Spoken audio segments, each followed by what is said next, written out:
ada yang pakannya aneh-aneh, kandangnya macem-macem, belum lagi jenisnya banyak. Wah, ribet pokoknya.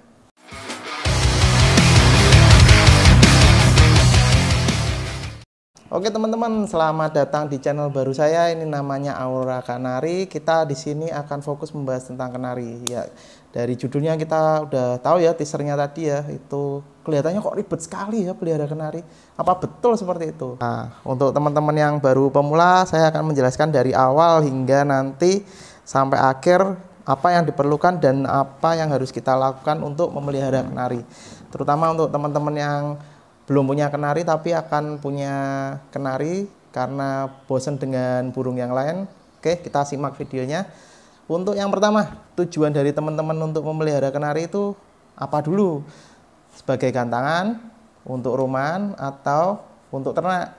Soalnya dari ketiga perlakuan itu berbeda-beda teman-teman. Jadi untuk yang gantangan, teman-teman harus mempersiapkan perihal burung yang harus melawan banyak pesaing-pesaingnya nanti di gantangan. Dari segi pakan, perawatan itu pasti beda. Biaya terutama itu pasti beda karena dari dasarnya juga harga burungnya juga beda.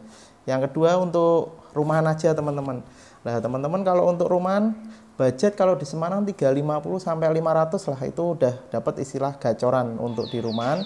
Bisa untuk menemani teman-teman, teman ngopi, teman rokok, biasanya seperti itu postingannya di Facebook itu seperti itu bisa didapatkan. Terus yang ketiga, teman-teman punya target untuk tujuan ternak.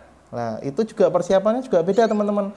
Jadi teman-teman bisa membandingkan antara gantangan, rumahan, dan ternak itu persiapannya pasti beda dan space-nya beda, tujuannya sudah beda, hasil akhir yang dicapai beda. Untuk gantangan kita mungkin ngejarnya melatih diri kita sendiri untuk bisa bersaing di lapangan. Kalau untuk yang rumahan ya sekedar kita di rumah aja punya burung, ada suara kenari yang nggak banyak variasi lainnya, itu sudah cukup ya, kenarian lah istilahnya. Terus yang ketiga untuk ternak itu kalau kita punya waktu nggak punya waktu itu berbeda tiap orang teman-teman. Jadi nggak usah dikhawatirkan kalau masalah ternak itu pasti semua orang bisa.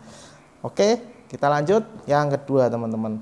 Dari segi budget, coba teman-teman perhatikan, untuk kita hanya hobi itu pasti ada budgetnya lah. Jangan sampai kita hobi tapi ngabisin budget yang harus pinjam. Terus kalau untuk yang udah rumah tangga kita harus ngambil dana dari dapur, wah itu kurang etis lah kalau kita untuk sekedar hobi aja ya. Kan kita slogannya sekedar hobi bukan adu gengsi. Teman-teman harus sesuaikan budgetnya. Dari gantangan, rumahan, sama ternak itu kita budget harus disesuaikan dengan yang kita punya aja. Misal kita punya budget 500, coba kita 500 pergi ke area gantangan, kita tanya teman-teman, om itu dijual berapa om, yang nggak juara lah, misalnya cuma nominasi atau burungnya kerja aja di lapangan, meskipun nggak juara tapi dia kerja, itu dari senior-senior kita pasti udah ngasih harga itu 1000 lebih lah, 1 juta kalau kita kasih harga itu 1 juta lebih. Nah dari teman-teman yang punya budget 500 ke 1 juta itu haruskah dipaksakan kalau teman-teman mau gantangan, atau kita hanya punya kenari yang untuk rumahan aja?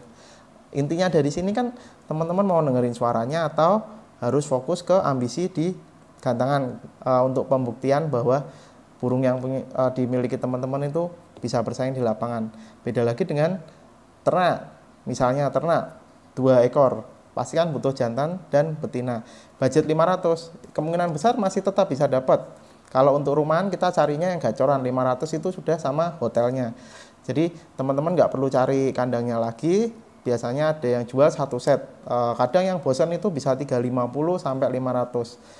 Terus yang untuk ternak itu teman-teman bisa carinya ternak yang sudah pernah diternakkan produk atau proses siapan. Itu mungkin harganya sama-sama 500 tapi bisa hasilnya beda. Oke, itu yang kedua teman-teman. Jadi budget harus tahu dulu.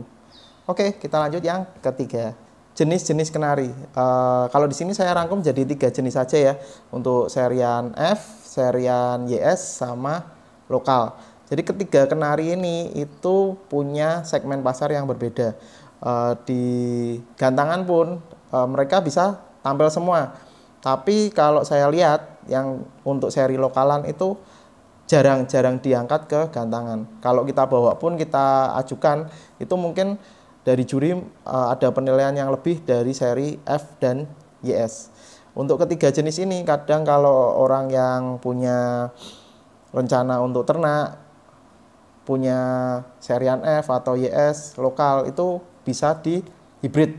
Tapi hasilnya kita ngikuti aja. Kadang udah di hibrid sama seri YS keluarnya mirip lokal, itu kita soalnya nggak fokus di situ. Jadi kita harus tahu dulu kalau teman-teman mau ternak di satu seri sekalian atau di hibrid. Kalau di hibrid pasti ngikut harga yang serian di bawahnya. Jadi teman-teman harus tahu dulu untuk seri-serinya di kelas kenari itu ada beberapa, tapi yang saya akan utarakan di sini cukup 3 aja, seri F, YS, dan lokalan. Untuk seri-seri lainnya itu biasanya itu hibridnya F1 YS, F2 YS, itu seri hibrid. Oke, teman-teman udah jelas dulu ya. Jadi ada gambaran dulu kita mau pelihara kenari yang jenis apa. Tadi yang sebelumnya kita bahas itu budgetnya. Lah budget itu nanti pasti ada sambungannya ke seriannya juga. Jadi teman-teman pahami dulu seriannya, sesuaiin budgetnya, baru bisa diputusi seperti apa. Oke, kita lanjut yang keempat. Untuk nomor 4 kita bahas tentang kandangnya atau sangkarnya. Untuk sangkarnya sendiri kita ada 2 jenis biasanya, 2 bahan. Itu dari kayu atau dari besi. Untuk yang kayu itu kita kayunya ada yang mentahan atau sudah finishing. Nah, dari mentahan itu juga atau finishing itu yang di kayu itu biasanya di orang-orang untuk pemain kenari kita menggunakan ukuran ya, ukuran nomor 1, 2, 3.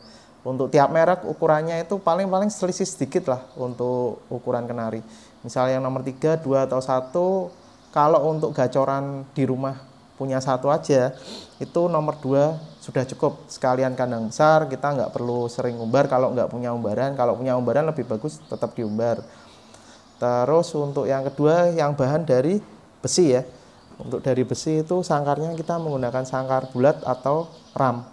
Kalau untuk bulat biasanya kita untuk yang single, untuk sendirian kayak gacoran punya di rumah itu yang dari besi, punya lovebird itu yang bundar. Kalau yang untuk kota itu kita gunakan untuk koloni. Seperti kita ternak, terus ada banyak burungnya itu kita masukkan di kandang koloni istilahnya.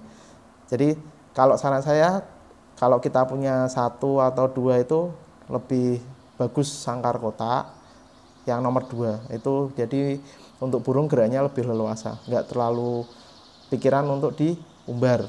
Jadi umbaran nggak ada pun nggak apa-apa kalau untuk yang singgelan aja dan gacoran rumah. Oke teman-teman, untuk kandang atau sangkar seperti itu kita lanjut ke. Oke, kita break dulu. Bakal ada video iklannya, iklan dari saya sendiri sih, tapi monggo dinikmati aja. Tapi jangan lupa subscribe, share, dan komen di kolom komentar di bawah. Kalian bisa tanya ke saya tentang kenari seperti apa. Saya jawabnya paling untuk dasarnya bisa di kolom komen, tapi saya berusaha untuk membuat videonya. Jadi biar teman-teman juga jelas nanti kedepannya videonya seperti apa, yang real saya lakukan seperti apa, teman-teman bisa mengondisikan juga. Oke,